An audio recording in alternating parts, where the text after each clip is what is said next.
जय भीम।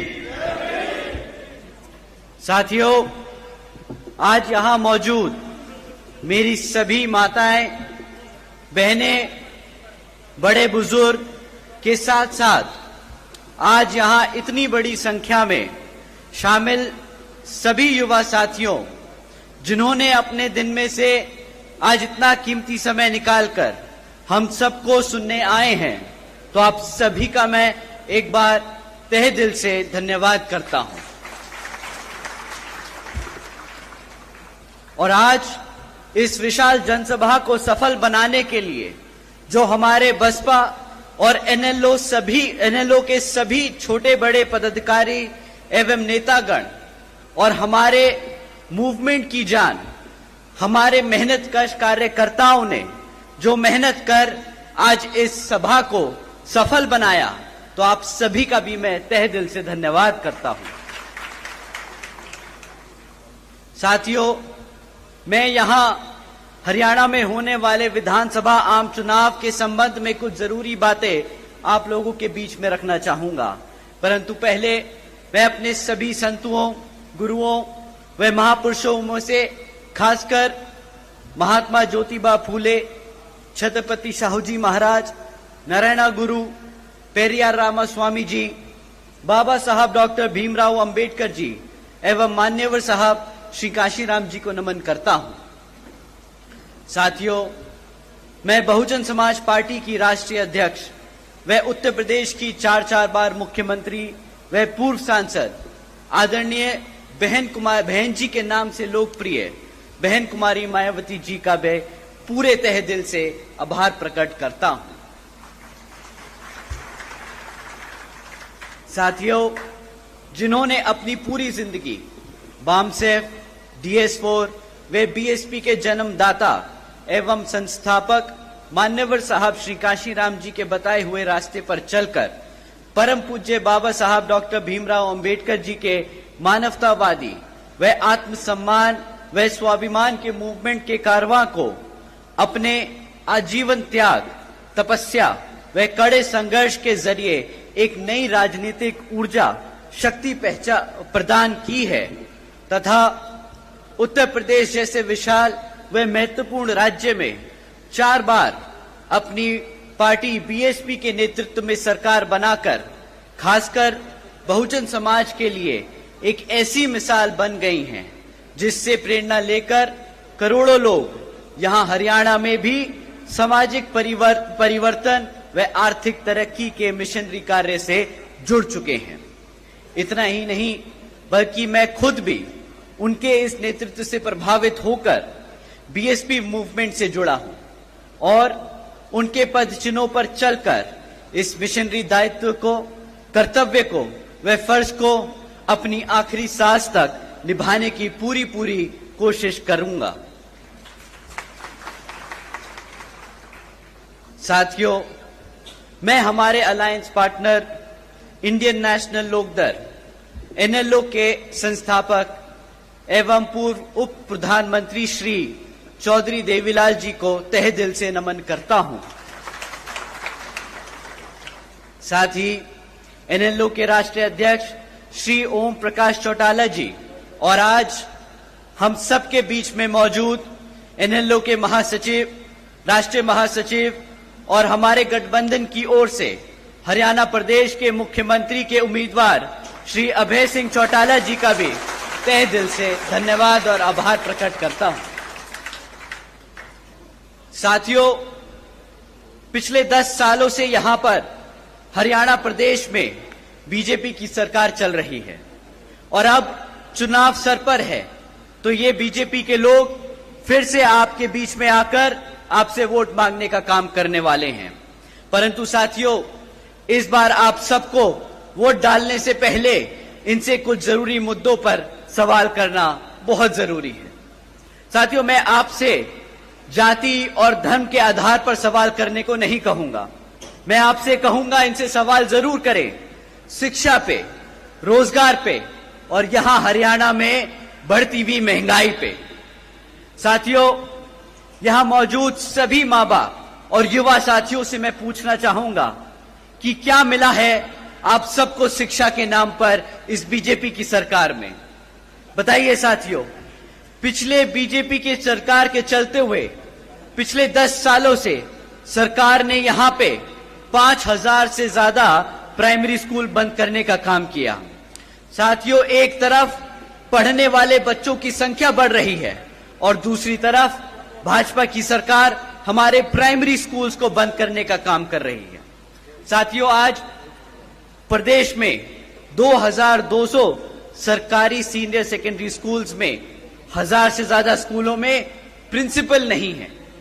साथियों, जब आपके बच्चों के स्कूल बंद कर दिए जाएंगे और जब उन स्कूल बचे कुचे स्कूलों में और अगर पढ़ाने के लिए शिक्षक नहीं होंगे तो आप ही बताइए कि क्या यहां हमारे बच्चों के भविष्य से खिलवाड़ हो रहा है कि नहीं हो रहा है। आप ही बताइए, अगर इस तरह सरकार चलती रही तो क्या वो आपके बच्चों के भविष्य से खिलवाड़ कर रहे हैं या नहीं। बताइए, हाथ उठा के बताइए, आपको लगता है खिलवाड़ हो रहा है कि नहीं। साथियों, बीजेपी के शासनकाल के दौरान शिक्षा के नाम पर सिर्फ पेपर लीक की खबरें हमें आए दिन सुनने को मिलती आ रही हैं। साथियों, ऐसा कोई भी सरकारी डिपार्टमेंट नहीं बचा जिसकी भर्ती के परीक्षा के पेपर पिछले 5 से 10 सालों में ना लीक हुए हो। आप ही बता दीजिए, जो हमारे युवा साथी आज यहां मौजूद हैं, आपने कितनी सरकारी नौकरियों के लिए परीक्षा दी और कितनी आपके परीक्षाओं के जो दिए हुए पेपर हैं वो लीक हो गए और आपको नौकरी नहीं दी गई। बताइए, यहां मेरे जितने भी युवा साथी हैं, हाथ उठाकर बताइए। साथियों, हकीकत तो ये है कि बीजेपी हो या कांग्रेस, दोनों ही पार्टियों ने हमारे बच्चों के भविष्य के साथ खिलवाड़ किया। एक ने सरकार में रहकर कुछ नहीं किया और दूसरा विपक्ष में रहकर भी हमारे बच्चों की शिक्षा के लिए आवाज नहीं उठा पाया। तो साथियों, आप बताइए, क्या ऐसी पार्टियों को हक है सत्ता में आने का दोबारा? बताइए, हक है कि नहीं? तो साथियों, आने वाले इस विधानसभा आम चुनाव में इसका जवाब आप यहां अपनी बीएसपी और एनएलओ पार्टी के सामने वाला निशान व बटन दबाकर अपने यहां प्रत्याशी को जिताकर और हमारे अभय सिंह चौटाला जी को मुख्यमंत्री बनाकर उनको खदेड़ बहार कर ये जवाब जरूर देंगे। साथियों, एक तरफ बीजेपी और कांग्रेस की सरकार जो गरीब विरोधी नीतियों पर चल रही है और दूसरी तरफ हमारी आदरणीय बहन कुमारी मायावती जी की नीतियां हैं, जिसके तहत चलकर यूपी में बीएसपी की सरकार ने सावित्रीबाई फूले बालिका शिक्षा आशीर्वाद योजना चलाई थी।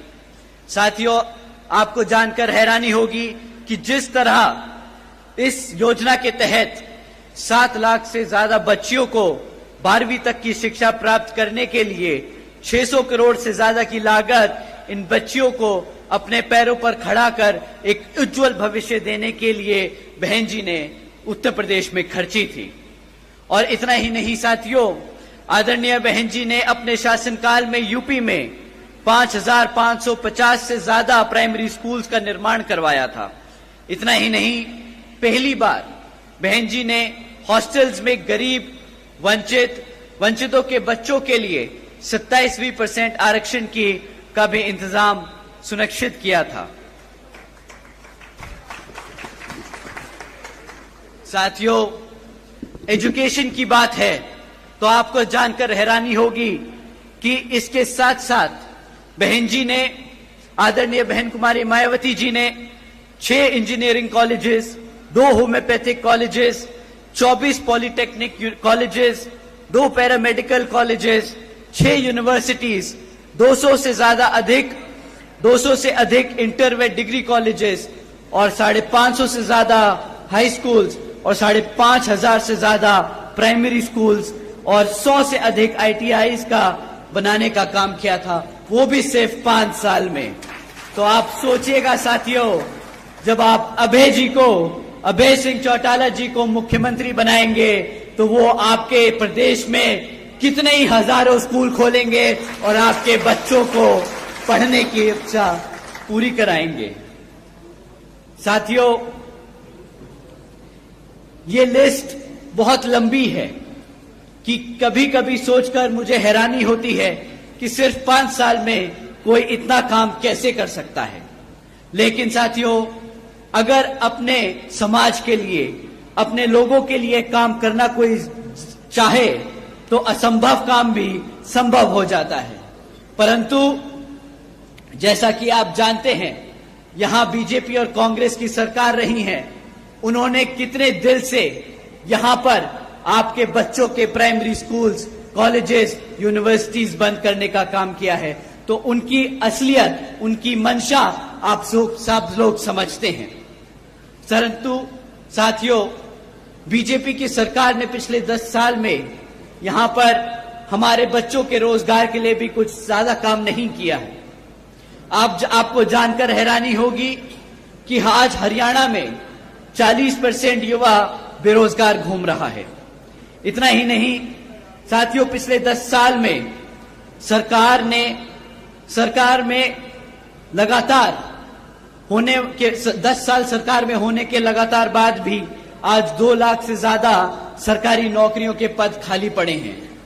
तो साथियों, आप समझ जाइए कि एक तरफ 40% युवा बेरोजगार घूम रहा है और दूसरी तरफ सरकार के पास 2 लाख से ज्यादा पद खाली पड़े हैं। तो आप समझ जाइए कि किस तरह ये सरकार, वो चाहे तो कल रात ही, आने वाले कुछ दिनों में ही हमारे सभी युवाओं को रोजगार दे सकती है। परंतु वो ये रोजगार देने की बजाय कौशल विकास निगम जैसी योजनाएं चलाकर परमानेंट जॉब्स को और कॉन्ट्रैक्चुअल जॉब्स के तहत यहां लोगों को रोजगार दे रही है।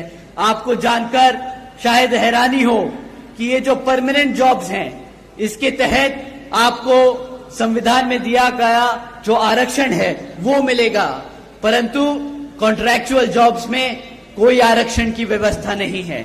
तो साथियों, ये सरकार सिस्टमैटिक तरीके से आप लोगों का आरक्षण खत्म करने का काम कर रही है। साथियों, एक तरफ बीजेपी की सरकार ऐसे काम कर रही है जहां हमारे लोगों को गरीब और कमजोर बनाया जा रहा है, और दूसरी तरफ कांग्रेस भी बीजेपी की तरह ही सरकार चला रही है जो ऐसी बीजेपी की तरह उन मुद्दों पर उसे घेर नहीं रही तबकि वो ऑपोजिशन में बैठी है। साथियों, आप लोगों को समझना होगा कि किस तरह बीजेपी आपके बच्चों को, आपके भविष्य को खत्म करने का काम कर रही है और कांग्रेस उनका चुपचाप विपक्ष में बैठकर उनका साथ दे रही है। साथियों, आपको जानकर हैरानी होगी कि एक तरफ ऐसी बीजेपी और कांग्रेस की सरकार है और दूसरी तरफ हमारे आदरणीय बहन कुमारी मायावती जी के शासनकाल के दौरान बसपा की सरकार ने यूपी में 90,000 से ज्यादा अधिक शिक्षकों को नौकरी दी थी, 1 लाख से अधिक सफाई कर्मचारियों को भर्ती किया था, 2 लाख से अधिक जवान पुलिस फोर्स में भर्ती की थी और 30 लाख से अधिक हमारे अपर कास्ट समाज के कमजोर लोगों को विभिन्न सरकारी नौकरियों देने का काम किया था। इतना ही नहीं बल्कि बहन जी के शासनकाल के दौरान बसपा की सरकार ने कृषि एवं संबंधित कार्यों में मिनिमम वेज को 55 रुपए से बढ़ाकर 100 रुपए प्रतिदिन किया था और अन्य पिछड़े वर्गों के लोगों की क्रीमी लेयर की वार्षिक आय को भी 3 लाख से बढ़ाकर 5 लाख रुपए करने का काम किया था। साथ ही साथ बहन जी ने गन्ना खरीद के दाम भी दुगने कर दिए थे। साथियों, उसी तरह जब आप अभय जी को यहां पर मुख्यमंत्री बनाने का काम करेंगे तो उसी तरह यहां पर भी आपकी फसल का सही दाम दिलाने का हमारे मुख्यमंत्री जी आप लोगों का पूरा काम करेंगे। साथियों, महंगाई पे मैं आप लोगों को क्या ही बोलूं। बीजेपी की सरकार एक तरफ बोलती है कि मुफ्त में राशन देने की स्कीम चलाकर कि हमने मित्रों, आज बीजेपी के सरकार ने 80 करोड़ से ज्यादा देशवासियों को मुफ्त में राशन देने का काम किया है, परंतु इन्हें समझ नहीं आता कि अगर आप 80 करोड़ जनता को मुफ्त में राशन देने का काम कर रहे हैं तो इसका मतलब ये 80 करोड़ जनता अपने पैरों पर खुद खड़े होकर अपने आप कमा नहीं सकती, अपने आप राशन नहीं खरीद सकती। तो साथियों, जो सरकार आपके समाज को, आपके भविष्य को इस कदर खोखला कर दे कि वो अपने घर में खुद ही राशन खरीद कर अपने माँ बाप को ना खिला सके, तो क्या ऐसी सरकार को आप चाहेंगे कि वो सत्ता में बनी रहे या नहीं? तो साथियों, समय आ गया है ऐसी सरकार को सत्ता से उखाड़ फेंक यहां पर अभय सिंह चौटाला जी को मुख्यमंत्री बनाकर अपने भविष्य को सुरक्षित करने का।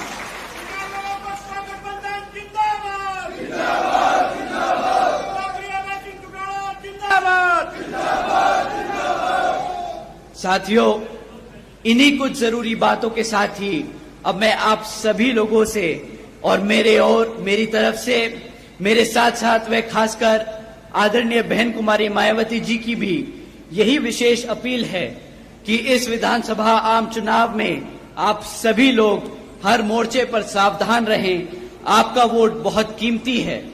आपका वोट कोई खरीद ना पाए, आपका वोट कोई लूट ना पाए, आपका वोट कोई पढ़ने से रह ना जाए। जाति, बिरादरी, धन बल, मंदिर मस्जिद या किसी भी भावना आदि के नाम पर कोई स्वार्थ में